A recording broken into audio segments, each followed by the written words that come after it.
ГСП онлайн. Городские новости сейчас. Воскресенье, 12:00, малый зал ГДК. Круглый стол, посвященный 80-летию театра в Ухте. Главный повод для встречи – фильм об истории театра в Ухте. Официальная дата его зарождения считается на 1934 год.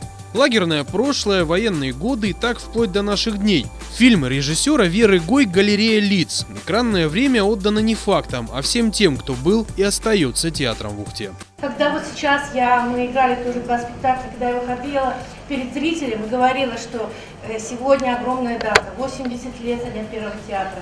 Молодые, 80 лет, да, хорошая дата. А когда им начинаешь говорить, что это 34-й год, что это играли актеры заключенные, только тогда как-то в голове у них начинало что-то там происходить о том, что да, вот такой был театр первый. Вечером на большой сцене ГДК представляют первую постановку в честь юбилея. Театрализованное действо в двух отделениях. Главные роли в нем исполняют артисты Народного драматического театра Веры Гой. Они представляют отрывки из 10 постановок классических драматургов. Ретроспективу объединяет одно общее чувство – любовь к театру. Это единственное искусство человеческого бытия. Ибо если человек говорит слова, он дышит. А если он дышит, он живет. Живет на земле, любит, страдает.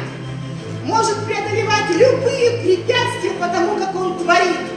Для Веры Гой юбилей театра в Ухте – это еще и персональный праздник. Режиссер отмечает 40-летие на сценических подмостках. Первую половину этой недели Народный театр будет радовать зрителя разноплановыми постановками. В программе детский спектакль, классика и бенефис. Кульминацией театральной недели станет бал.